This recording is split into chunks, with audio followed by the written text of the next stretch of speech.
Bismillahirrahmanirrahim. Assalamualaikum warahmatullahi wabarakatuh. Alhamdulillah wassalatu wassalamu ala Rasulillah wa ala alihi wa sahbihi wa mawala. Amma ba'du. Kawan-kawan semua yang semoga kita senantiasa dirahmati Allah Subhanahu wa taala. Pada kesempatan kali ini kita akan menyelesaikan sebuah kasus bagi waris ya. Tapi sebelumnya saya ingin sampaikan kepada antum ya, kalau kita ingin ya bertanya atau konsultasi kepada seseorang tentang kasus bagi waris itu sebaiknya to the point aja. Ya, sebutkan siapa si mayit ya, yang meninggal itu siapa. Kemudian ya, ketika si mayit meninggal, ahli warisnya yang masih hidup itu siapa aja, baru nanti dilakukan perhitungan. Jadi nggak usah sampaikan informasi yang nggak penting, apalagi sampai cerita ngalor ngidul yang itu sebenarnya nggak penting ya, nggak berkaitan dengan hitungan waris gitu. Nah, di sini ya sebagai bentuk pembelajaran aja, di sini saya berikan sebuah contoh kasus bagi waris dalam bentuk cerita ya. Semoga bermanfaat dan kita semakin paham ya dengan cara membagi warisan. Ya, terutama bagian warisan ahli waris yang mendapat bagian setengah ya, yang sudah kita pelajari pada pertemuan sebelumnya. Di sini ada sebuah cerita sebelumnya ya. Andi adalah saudagar yang kaya. Dia menikah dengan Tini. Mereka berasal dari satu desa. Ini banyak informasi yang nggak terlalu penting ya dalam perhitungan waris. Cukup kita tahu ada orang namanya Andi dan Tini. Mereka suami istri gitu aja kan ya. Nah, kemudian mereka dikaruniai seorang anak yang cantik dan soleha bernama Aisyah. Ini juga cantik dan soleha juga nggak terlalu penting kan dalam pembagian waris ya.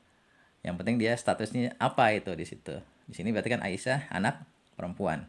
Ya, anak perempuan dari Andi dan Tini. Ya, pasangan Andi dan Tini. Kemudian Aisyah dipersunting oleh seorang pemuda tampan dan soleh lulusan IPB. Ini juga nggak terlalu penting ya. IPB Institut Pesantren Bogor. Ya, sebenarnya IPB itu Institut Pertanian Bogor ya. Cuma sering diplesetin nama orang jadi Institut Pesantren Bogor karena ternyata banyak ya lulusan IPB yang itu jadi ustadz.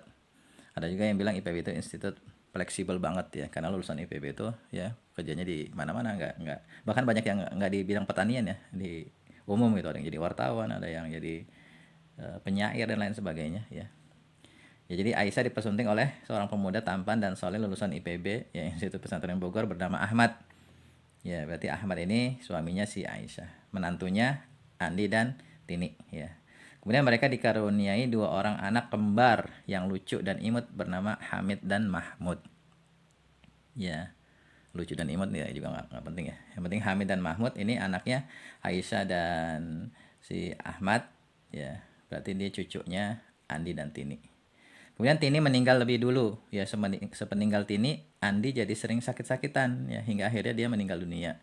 Andi masih punya saudara kandung di kampung bernama Iwan dan paman kandung bernama Hasan. Ya, mereka berdua adalah seorang petani yang sederhana. Ya, ini juga nggak terlalu penting ya.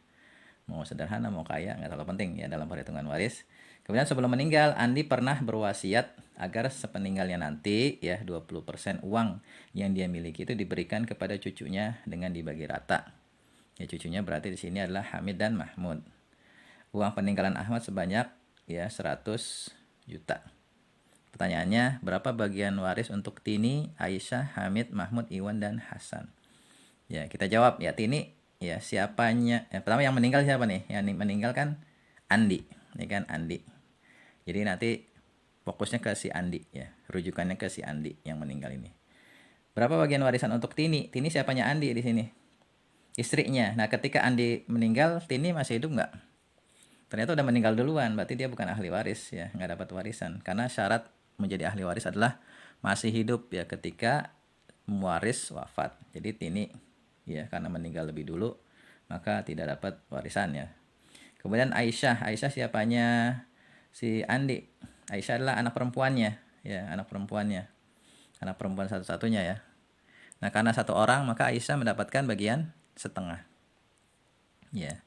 Kemudian Hamid, Hamid cucunya Andi, tapi dari jalur anak perempuan, ya, sehingga dia tidak dapat jatah warisan, ya, karena yang termasuk ahli waris itu adalah cucu dari jalur anak laki-laki. Mahmud juga gitu sama, ya, cucu dari jalur anak perempuan bukan termasuk ahli waris sehingga tidak mendapatkan warisan. Namun, ya, meskipun mereka tidak mendapatkan jatah dari harta warisan, mereka masih mungkin dapat ya dari hibah dan wasiat. Ya makanya kalau kita paham agama gitu ya, ketika kita tahu kalau sepeninggal nanti kita nanti ada orang deket kita, misalnya seperti ini kan cucu dari jalur anak perempuan ya, yang dia itu bukan ahli waris sehingga tidak mendapatkan warisan. Nah, maka supaya mereka dapat harta gimana caranya? Bisa ya, sebelum kita meninggal kita hibahkan dulu ya mungkin beberapa harta kita untuk dia. Ya, atau kita bisa berwasiat seperti ini ya. Berarti ini Pak Andi ini pinter nih, ngerti agama juga nih. Dia berwasiat kan 20% uangnya itu nanti untuk cucunya. Karena dia tahu cucunya ini nanti nggak dapat warisan. Ya, karena dia cucu dari jalur anak perempuan gitu. Makanya di sini nanti Hamid dan Mahmud ya dapat 20% ya dari uang peninggalannya ya, dari 100 juta. 20%-nya kan 20 juta ya. Maka nanti masing-masing dapat 10 juta, 10 juta, Hamid 10 juta, Mahmud 10 juta. Dan wasiat ini kan nggak boleh lebih dari sepertiga ya. Tapi di sini ya belum sampai sepertiga berarti boleh. Ya berarti nanti harta peninggalan kalau uang tinggal 80 juta ya nanti akan dibagi waris. Ya. Dan setengahnya tadi udah Tini yang ambil ya. Berarti Tini dapat 40 juta. Kemudian Iwan, ya Iwan siapanya Andi nih. Iwan adalah paman kandungnya. Ya paman kandung mendapat bagian sisa. Kemudian ada Hasan. Hasan saudara kandungnya. Ya. Iwan saudara kandung ya, Afwan. Iwan saudara kandung berarti dia dapat sisa. Kemudian ada Hasan. Hasan di sini adalah paman kandung dari Andi. Tapi di sini ya karena ada saudara kandung maka paman kandung terhijab, terhalangi. Maka nanti ya Hasan nggak dapat karena sudah terhijab oleh Iwan, saudara kandung. Dia lebih dekat posisinya ke Andi. Sehingga nanti uang sisa ya tadi 40 juta sudah diambil oleh Aisyah ya anak perempuannya, sisanya 40 juta diberikan kepada Iwan sebagai saudara kandung. Jadi di sini ahli waris ya yang mendapatkan warisan cuma Aisyah ya anak perempuan satu-satunya, kemudian Iwan saudara kandung.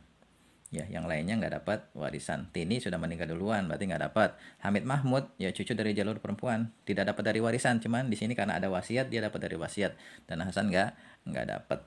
Ya, tapi bisa aja dalam teknis bagi waris ketika musyawarah gitu kan, Aisyah dengan si Iwan gitu kan, mereka misalnya bersepakat, oh gimana kalau kita kasih nih sekian persen untuk untuk pamannya ayah gitu kan, paman kandungnya ayah, paman kandungnya Andi. Nah bisa juga seperti itu. Jadi yang penting bagi waris itu kita tentukan dulu ya bagian masing-masing ahli waris. Baru setelah itu ya teknis pembagiannya silahkan dimusyawarahkan. Kayak misalnya rumah.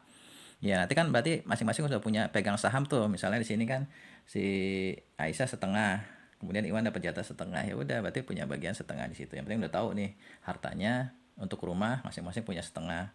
Kemudian kalau ada sawah masing-masing punya bagian setengah gitu kan. Sahamnya setengah di situ. Jadi nggak langsung harus harus dijual, harus ini enggak gitu kan. Ya, itu bisa dimusyawarahkan. Kalau uang bisa langsung dibagi. Cuman kalau harta yang nggak bisa langsung dibagi bisa dimusyawarahkan nanti. Gimana teknisnya? Kalau misalnya punya kontrakan, misalkan punya tadi petak sawah, ya bisa disewain ke orang nanti baginya setengah-setengah kalau ada hasilnya kayak gitu. Gitu ya. Yang penting kita tahu ya masing-masing bagian ahli waris. Barangkali ini ya yang bisa kita bahas, semoga bermanfaat. Ya kalau ada pertanyaan silakan ya ajukan di kolom komentar. Kalau antum paham silakan ya tulis di kolom komentar saya paham, tulis nama antum juga ya, domisili antum. Demikian. Assalamualaikum warahmatullahi wabarakatuh.